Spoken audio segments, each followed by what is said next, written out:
نہیں، گھر میں کوئی بات سمجھانی ہوتی ہے تو زیادہ تر اپنے بچوں کو اپنی ویڈیوز ہی بتاتا ہوں کہ بیٹا یہ دیکھ لو.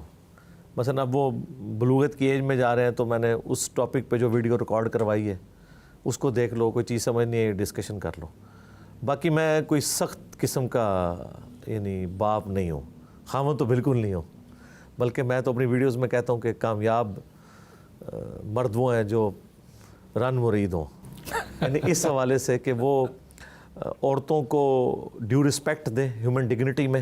لائف سٹائل کیسا ہے آپ کا؟ لائف سٹائل تو میرا بالکل سادہ ہے شروع سے، اور یہ میں نے کوئی اڈاپٹ نہیں کیا ہوا ایکٹنگ کے لیے، اور نہ میں اس کی کسی سے بھیک مانگتا ہوں کہ لوگ میری تعریف کریں. مجھے مزہ آتا ہے اس سٹائل کے اندر. کھانا پینا بھی سادہ ہی ہے. آپ کے ہم اثر تو بڑی شاہانہ لائف گزارتے ہیں، بڑی بڑی لینڈ کروزرز، آگے پیچھے سیکیورٹی کے لوگ بھی، بڑے بڑے شاندار محل نما گھر ہوتے ہیں.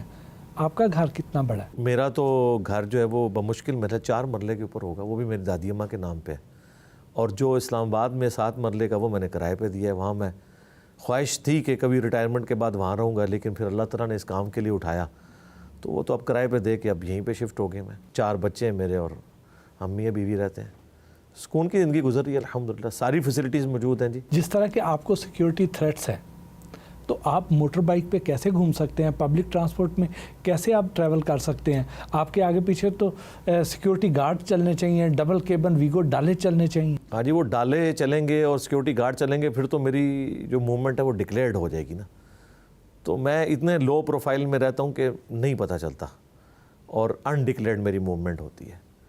تو ان لوگوں نے چونکہ پبلک گیدرنگز میں جانا ہوتا ہے اور اپنا سارا شو آف کرنا ہوتا ہے، اس کے لیے یہ ڈکلیئرڈ ہوتے ہیں، اس لیے اپنے آپ کو ونریبل کرتے ہیں. شادی پسند سے کی یا لو میرج؟ شادی کا تو مجھے یعنی شادی کے 8-10 سال بعد پتہ چلا کہ شادی کتنی اہمیت کی حامل چیز ہے. لیکن اب میں سمجھتا ہوں کہ شادی کے بغیر انسان نامکمل ہے. جی آپ ایک کٹی پتنگ کی طرح ہیں، آپ کی زندگی کا کوئی مقصد نہیں ہے اگر آپ کی شادی نہیں ہوئی. کھانے میں کیا شوق سے کھاتے ہیں؟ کھانے میں میری پریفرنس ہوتی ہے کہ میں روٹی کھاؤں. چاول میری آخری پرائورٹی ہوتے ہیں، اور اس میں بھی مجھے پسند سبزی مکس اور مونگی مسر کی دال، اس طرح کی چیزیں. خود بھی کوکنگ کرتے ہیں؟ کوکنگ جب میں اسلام آباد رہ رہا تھا تو ہمارا کوک کبھی چھٹی پہ ہوتا تھا تو تب آزمائی کر لیتے تھے، لیکن پروفیشنلی مجھے صرف دودھ پتی بنانی آتی ہے اچھی، اور کچھ نہیں آتا بنانا. ہاں جی. فرصت کے لمحات میں کیا کرتے؟ فرصت میں اپنے اوپر رہنے ہی نہیں دیتا. جی جنونی ہوں میں، جب تک کہ آپ سمجھ لیں کہ میری آنکھیں نہ بند ہو جائیں، یہ جب تک میری حالت نہ ہو میں اپنے آپ کو مصروف رکھتا ہوں. یوٹیوب پر آپ کے لاکھوں فالوورز ہیں اور آپ یوٹیوب سے کماتے بھی کچھ نہیں، پھر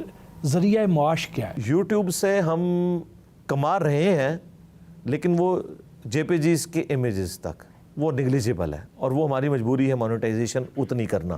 باقی ظاہر ہے چونکہ میں نے ریٹائرمنٹ لی ہے، تقریباً 50,000 کے قریب میری پینشن ہے، اور پلس ہم چونکہ ایک کمبائنڈ فیملی سسٹم میں رہ رہے ہیں. میرے 2 بھائی انگلینڈ ہوتے ہیں، تو وہ تو مجھے بہت عرصہ پہلے کہہ رہے تھے کہ آپ ریٹائرمنٹ لے لو، فائنینشلی ہم سپورٹ کریں گے اور دین کے کام کے لیے وقف ہو. وہ میرے ماں باپ کو بھی پیسے بھیجتے ہیں، تو ہمارا فیملی کا نظام اس طرح مل جل کے چل رہا ہے. ظاہر ہم نے کو بہت لگژریس لائف تو نہیں گزارنی ہے. آپ کو سننے والوں میں خواتین کی بھی ایک بہت بڑی تعداد ہے، اگر انہیں کوئی مسئلہ درپیش ہو تو وہ آپ سے کیسے رابطہ کر سکتے؟ مجھ سے رابطہ کرنے کی ضرورت نہیں. میں نے خواتین سے متعلق جتنے سوالات ہیں وہ ریکارڈ کروا دیے ہیں، پلس ریئل ٹائم ہم نے جو لائیو سیشنز کا سلسلہ شروع کیا ہوا ہے، اس میں جمعے والے دن میں 1.5 گھنٹہ صرف ہم نے فیمیل اسٹوڈنٹس کے لیے رکھا ہے کہ وہ چیٹ باکس میں آ کے اپنا سوال ٹائپ کریں گی، اور وہ ہزاروں سوالات ریکارڈ ہو چکے ہیں. موسیقی پسند کرتے ہیں؟ مجھے موسیقی سے ایسا کوئی دلچسپی نہیں ہے جو آپ کی یہ جو اس قسم کی بیہودہ موسیقی ہے. باقی جو اسلامک فلمیں جو بنی ہوئی ہیں، جس طرح عمر سیریز بنائی ہے قطر والوں نے، اس میں جو بیک گراؤنڈ انہوں نے کوئی 30-40 قسم کے میوزک استعمال کیے ہیں، وہ انہوں نے تو اس میں جان بھر دی ہے. تو میں اوورآل میوزک کے بارے میں بڑا ڈھیلا موقف رکھتا ہوں. میوزک تو دوسرے نمبر پہ، پہلے نمبر پہ چیز ہے گانا. گانے کے بارے میں تو بخاری شریف میں حدیث ہے، نبی علیہ السلام نے شادی کے موقع پہ حکم فرمایا کہ گانا ہونا چاہیے. اور ترمذی میں، ابن ماجہ میں حدیث ہے کہ حلال اور حرام نکاح میں گانے کا فرق ہے. جس میں گانا ہو وہ نکاح حلال ہے، جس میں نہ وہ حرام ہے. اصل جو ایشو ہے وہ میوزیکل انسٹرومنٹس ہیں، لیکن مسئلہ ہے کہ علماء نے جس طریقے سے اسے کنڈیم کیا نا، اس سے ایک عام آدمی کو لگا شاید گانا بھی حرام ہے. آج کل کی فلموں اور ڈراموں کے بارے میں آپ کی کیا رائے ہے؟ مجھے تو سخت ناپسند. دیکھیں ہم چھوٹے چھوٹے تھے نا، 8 سے 9 ایک ڈرامہ لگتا تھا، اندھیرا اجالا لگتا تھا، وارث لگتا تھا، اور اس کے علاوہ اسلام آباد والوں نے ایک ڈرامہ گیسٹ ہاؤس کے نام سے بنایا، آغوش بنایا. ان ڈراموں سے مورل لیسنز ملتے تھے. من چلے کا سودا ماسٹر پیس تھا اشفاق احمد صاحب کا، وہ تو ابھی بھی میں کبھی کبھار لگا کے دیکھتا ہوں، مجھے تو بہت پسند ہے وہ. اس طرح کے جو ڈرامے تھے جن میں سے کوئی لوگوں کو مورل لیسن ملتا تھا، اور آپ دیکھتے تھے کہ اس زمانے میں سڑکیں ویران ہو جاتی تھی اور لوگ اتنی تسلی کے ساتھ یہ چیزیں دیکھتے. زندگی کا سب سے خوشگوار اور سب سے زیادہ افسوسناک لمحہ کون سا تھا؟ میں سمجھتا ہوں میری زندگی کے سب سے اچھے دن وہ ہیں جو میں نے حج کے موقع پہ گزارے ہیں 2007 میں دسمبر میں. وہ 40 دن، اس وقت بچی ہماری 2 سال کی تھی اور وہ ہم اپنے والدین کے پاس چھوڑ گئے. شادی ہوئے ہوئے بھی آلموسٹ 2 سال ہی گزرے تھے. تو 40 دن ہم نے ماشاءاللہ جو زندگی کے گزارے ہیں وہ دوبارہ اس طرح کے 40 دن نہیں نصیب ہوئے.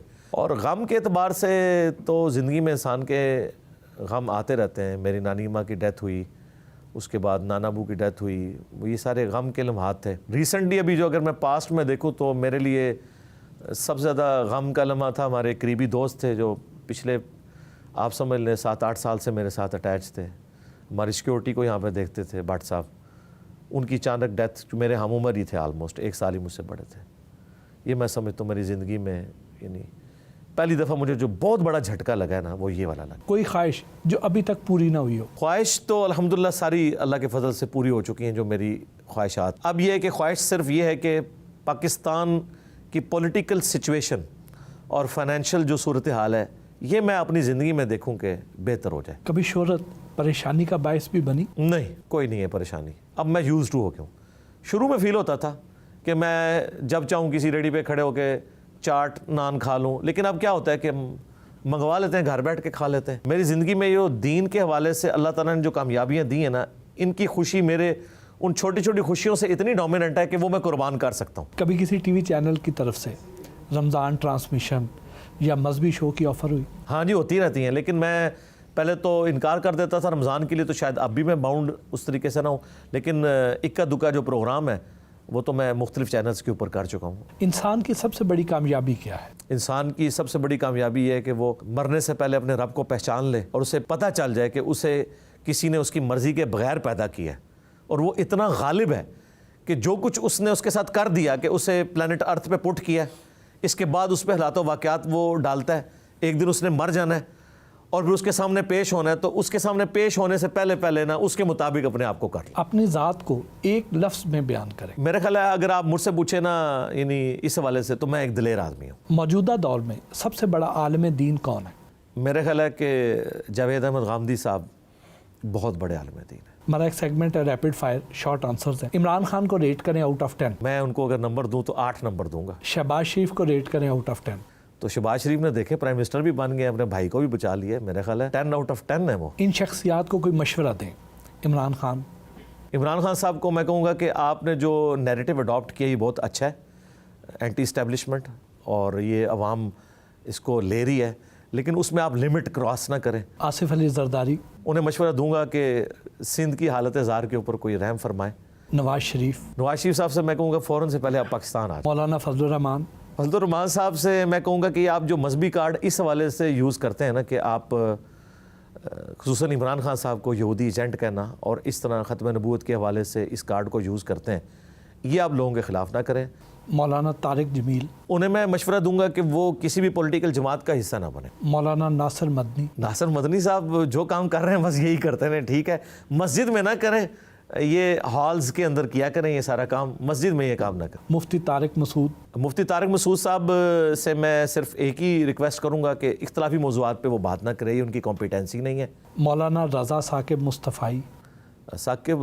مصطفی صاحب جو ہیں ڈیسنٹ آدمی ہے جی، اور وہ بھی کبھی کبھار کبھی غصے میں آتے ہیں تو وہ مخالفین کے بارے میں تھوڑا بہت کچھ کہہ دیتے ہیں، اوورال تو وہ ٹھیک چل رہے ہیں. مولانا طاہر اشرفی، میرا خیال ہے انہیں پولیٹکس سے آزاد ہو کے نا اپنی کوئی جماعت بنانی ہے تو وہ بنائیں، یہ پارٹیوں کا حصہ نہ بنے. علامہ طاہر القادری صاحب سے میں کہوں گا کہ آپ نے جو اب کینیڈا جا کے اناؤنسمنٹ کی ہے کہ اب میں پولیٹکس میں نہیں آؤں گا، تو یہ بہت بڑی اناؤنسمنٹ ہے.